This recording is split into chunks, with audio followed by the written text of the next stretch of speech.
सभी को नमस्कार।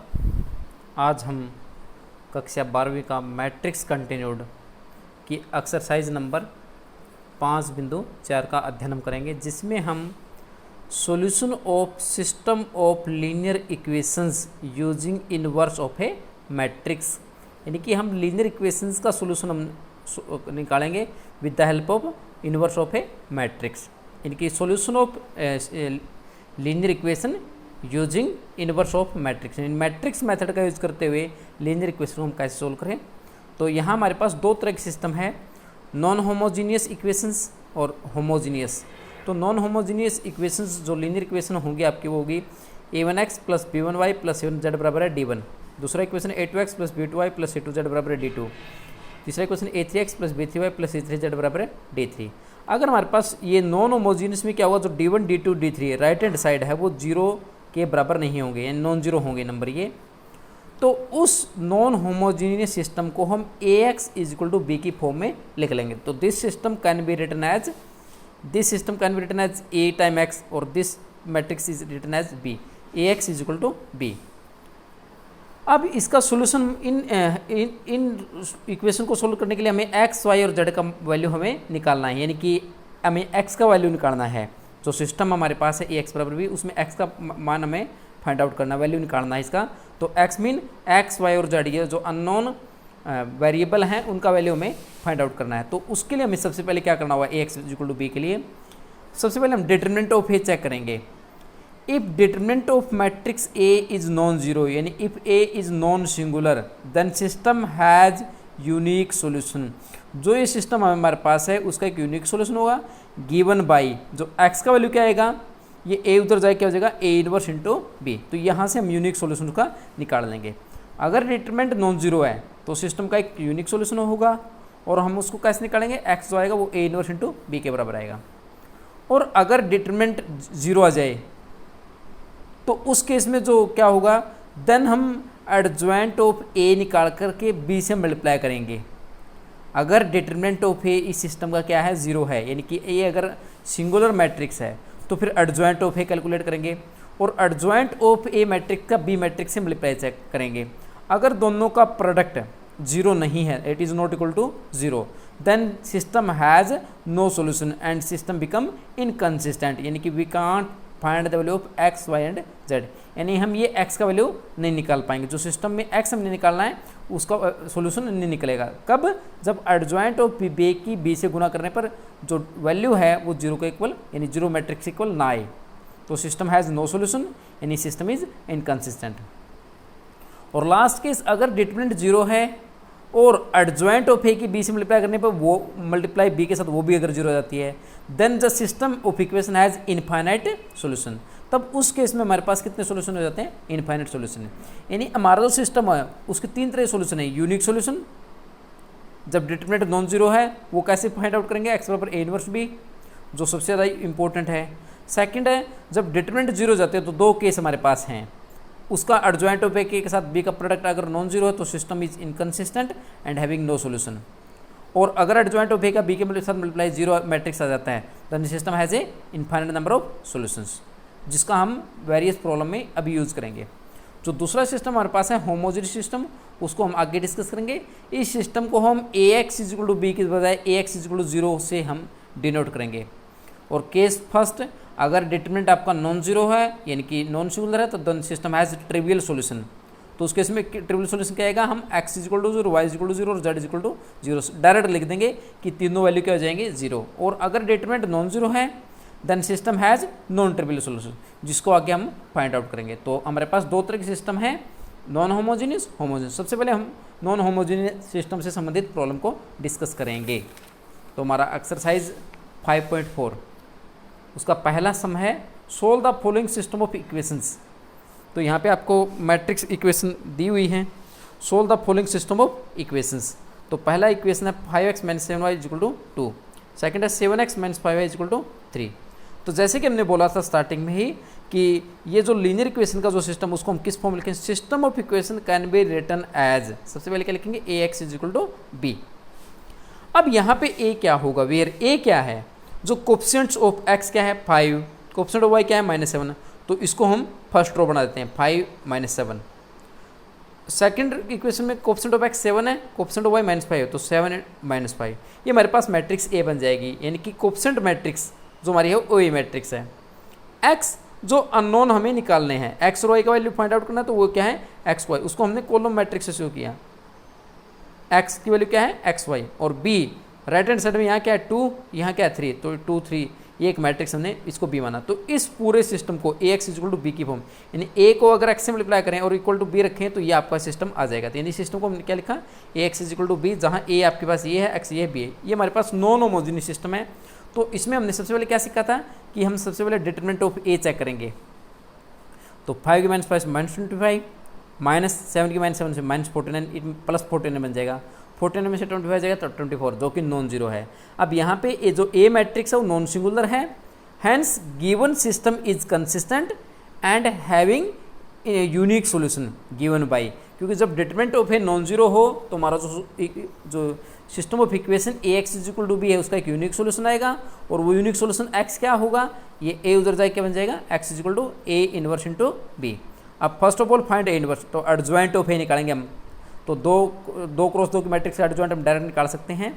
तो यहाँ जो मैट्रिक्स है 5 - 7 +7 -5, तो इसको यहाँ लिख देते हैं, इसको इस एलिमेंट को यहाँ लिख देते हैं, और इसका नेगेटिव प्लस का 7 आएगा, इसका नेगेटिव -7 आएगा, तो इसका एडजॉइंट आएगा -5 7 -7 5। तो हमें क्या निकालना है, ए इनवर्स। तो ए इनवर्स क्या आएगा, 1/डिटरमिनेंट इंटू एडजॉइंट ऑफ, डिटरमिनेंट हमारे पास 1/24 है, और एडजॉइंट ऑफ ए मैट्रिक्स हमने, अतः यह आ गया आपका ए इनवर्स, हमने इनवर्स निकाला। तो एक्स क्या है, एक्स मीन एक मैट्रिक्स है अननोन जो हमने निकालना है, एक्स वाई = ए इनवर्स जो हमने अभी वैल्यू निकाला, और उसको बी से मल्टीप्लाई कर देते हैं। तो एक्स और वाई का वैल्यू कैसे निकालेंगे, अब फर्स्ट इस मैट्रिक्स को इस मैट्रिक्स से मल्टीप्लाई कर लेते हैं।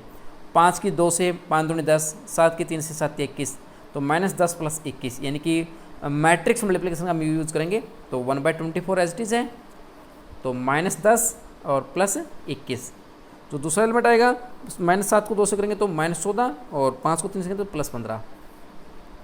तो x = 1/24, 21 में 10 जाएगा 11, 15 में से 14 जाएगा 1, तो ये 24 में रहेगा तो 11/24, 1/24।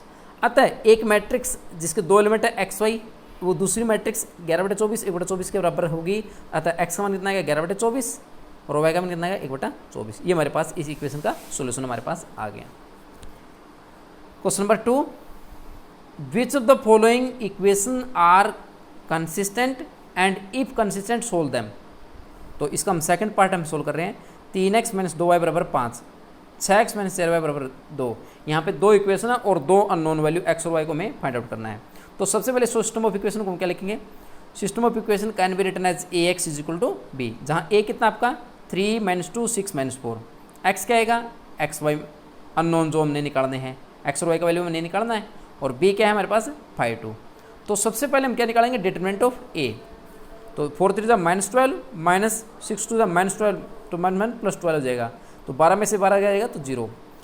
अब यहाँ पे हम देख पा रहे हैं जो ए मैट्रिक्स हो क्या हो, सिंगुलर मैट्रिक्स। जब ए सिंगुलर मैट्रिक्स था, हमने डिस्कस अभी भी किया था कि जब ए आपकी सिंगुलर मैट्रिक्स हो, यानी डिटरमिनेंट ऑफ ए अगर 0 जाए तो हम एडजॉइंट ऑफ ए की बी से प्रोडक्ट चेक करते हैं। अगर वो नॉन जीरो जाती है तो सिस्टम इनकन्सिस्टेंट हो जाएगा और नो सोल्यूशन हो जाएगा, और अगर वो 0 जाती है एडजॉइंट ऑफ ए की बी से प्रोडक्ट, तो इसके इनफाइनाइट सोल्यूशन आएंगे। तो हम इसको चेक करेंगे।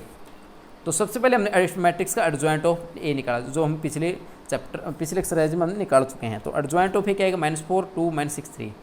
अब एडजॉइंट ऑफ ए का बी से प्रोडक्ट करते हैं। तो एडजॉइंट ऑफ ए का बी से प्रोडक्ट किया हमने, तो मल्टीप्लाई करने 5 4 -20, 2 2 4, 6 5 -30, 3 2 -6। पहली रो का पहली कॉलम से मल्टीप्लाई किया और दूसरी रो का पहली कॉलम से मल्टीप्लाई किया, तो ये कितना आएगा -16 -24। ये एक जीरो मैट्रिक्स नहीं है, यानी एडजॉइंट ऑफ ए मैट्रिक्स का बी मैट्रिक्स से प्रोडक्ट जीरो मैट्रिक्स नहीं है। Hence system of equation is inconsistent and having no solution. ये कि सिस्टम कैसा है, इसका इनकंसिस्टेंट है। तो क्योंकि इसने बोला था कि अगर कंसिस्टेंट होगा तभी सोल्व करना है, अब यहाँ ये इनकंसिस्टेंट है तो सोल्यूशन क्या होगा इसका, hence it has no solution. Now move to our next question number 3, solve each of the following equations by matrix method. अब हम डिस्कस करेंगे 3x3 मैट्रिक्स को। इसका 5th पार्ट हम कर रहे हैं, पहले 5 पार्ट सेम हैं जो हमने रूल बताया उसके अकॉर्डिंग। तो पहला इक्वेशन है x plus Y is equal to 0, second equation है y plus Z is equal to 1, third equation है z plus X is equal to 3। तो find the value of x, y and z, यानी कि इसको हमें matrix method से solve करना है। अब ये जो 3x3 की मैट्रिक्स हमें दी हुई हैं, ये 6 मार्क्स का एक कंपलसरी क्वेश्चन इसमें से ज़रूर आता है, तो इसको थोड़ा ध्यान से सीखें। तो सबसे पहले जो इक्वेशन है उसमें z मिसिंग है, तो इसको हम क्या लिख सकते हैं, x plus Y plus 0 into Z, यानी 0 बराबर है 0। दूसरी इक्वेशन में x मिसिंग है, तो इसको 0 into X plus Y plus Z बराबर 1 लिख सकते हैं। तीसरी इक्वेशन में y मिसिंग है, तो x plus 0 into Y plus Z बराबर है 3। ये हमारे पास इक्वेशन का ये सिस्टम है। तो system of equation can be written as, इसको हम क्या लिखेंगे, ax is equal to B. अब a कितना आपका coefficient matrix, x coefficient 1, y coefficient 1, z coefficient 0, तो 1 1 0 0 1 1 0 1 1 और 1 0 1 0 1, ये हमारे पास कोएफिशिएंट मैट्रिक्स A आ गया। x क्या है, x y और z को हमें फाइंड आउट करना है, और b क्या है 0 1 3। तो इस सिस्टम को हमने ax इक्वल टू बी की फॉर्म में हमने लिखा। अब इसको मैट्रिक्स इक्वेशन से सोल्व करना है। तो सबसे पहले हम क्या चेक करते हैं, a का डिटरमिनेंट वैल्यू क्या आएगा। तो डिटरमिनेंट ऑफ a, तो इसको एक्सपेंड किया हमने, determinant of 1 as it is, 1 को 1 से, माइनस 1 को 0 से, माइनस 1 एज इट इज, ये कॉलम छोड़ दो 0 1 जा 0, माइनस 1 1 जा माइनस 1, प्लस 0 0 को 0 से माइनस 1, तो ये बन जाए 1 इंटू 1 1, माइनस 1 को माइनस 1 से प्लस 1, और ये 0 इंटू समथिंग 0, तो 1 प्लस 1 इट बिकम 2, जो कि 0 नहीं है। अब क्योंकि determinant of A non zero है, ए क्या है, नॉन सिक्वेंस मैट्रिक्स, सो हमने सीखा था कि system of equation has unique solution given by x is equal to a inverse into b। हमने सीखा था भी कि जब डिटरमिनेंट नॉन जीरो हो तो उस केस में सिस्टम में एक यूनिक सॉल्यूशन आएगा, और वो फाइंड आउट कैसे करेंगे, जो x आएगा वो क्या आएगा, a इनवर्स इनटू b। अब a इनवर्स हमें फाइंड आउट करना है, आपको मैट्रिक्स a दिया हुआ है, इसका हमने इनवर्स निकालना है। तो सबसे पहले हम क्या निकालेंगे, हर एलिमेंट के कोफैक्टर निकालेंगे। तो cofactor of a11 is 1, a12 minus 1, इसका माइनर जो आएगा 1, ये हमने कोफैक्टर हमने पीछे निकालने सीख चुके हैं हम। तो कोफैक्टर हमने हर एलिमेंट्स का निकाला। तो एडजॉइंट ऑफ a क्या आएगा, तो इनको a11 a12 a13 a21 a22 a23 a31 a32 a33, इसका जो ट्रांसपोज कर देंगे तो ये आपका एडजॉइंट ऑफ a मैट्रिक्स आपका आ जाएगा। Now inverse of matrix a क्या आएगा, inverse of this matrix is equal to 1 by determinant of a into adjoint of a।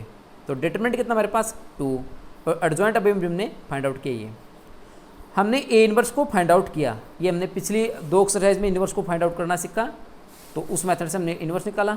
तो x का वैल्यू क्या था, क्योंकि यूनिक सॉल्यूशन है तो x का वैल्यू क्या आएगा, a इनवर्स इंटू b। तो x की जगह x का value x y z matrix बराबर है a इनवर्स हमने अभी भी निकाला 1/2 time this matrix into b matrix क्या है 0 1 3, ये b मैट्रिक्स हमने यहाँ से लिया है, जो b मैट्रिक्स है 0 1 3 आपका, तो 0 1 3। अब मल्टीप्लाई करते हैं, अब इस मैट्रिक्स को इस मैट्रिक्स में मल्टीप्लाई करते हैं, तो 1/2 एज इट इज, इसको बाहर रखेंगे, इसको एक बार के लिए अंदर मल्टीप्लाई मत कीजिए, पहले आप इस मैट्रिक्स को इस मैट्रिक्स से गुणा कर लेते हैं। 1 को फर्स्ट रो का फर्स्ट कॉलम से, तो 1 0 0, 1 की माइनस 1 से -1, और 3 1 3। फिर सेकंड रो का फर्स्ट कॉलम से, फिर थर्ड रो का फर्स्ट कॉलम से मल्टीप्लाई करने पर जो हमारे पास ये आएगा 1/2, 3 - 2, 1 - 3 -2, 3 + 1 4। तो 2 जब अंदर जाएगा 2/2 बिकम 1, 2 को -2/2 -1, 4/2 बिकम 2। सो x का वैल्यू कितना आ गया हमारे पास 1, y का वैल्यू कितना आएगा -1, और z का वैल्यू कितना आएगा 2। तो ये हमारे पास x, y और z की वैल्यू आ गई है। क्योंकि सिस्टम का हमारे पास यूनिक सॉल्यूशन है, तो x की वैल्यू क्या आएगी 1, y की वैल्यू क्या आएगी -1, और z की वैल्यू कितना आएगी 2। तो इस तरह हमने मैट्रिक्स मेथड से system of equations, linear equation को हमने सोल्व करके उसका वैल्यूज़ को हमने मैट्रिक्स मेथड से निकाला। आज के लिए इतना ही, धन्यवाद।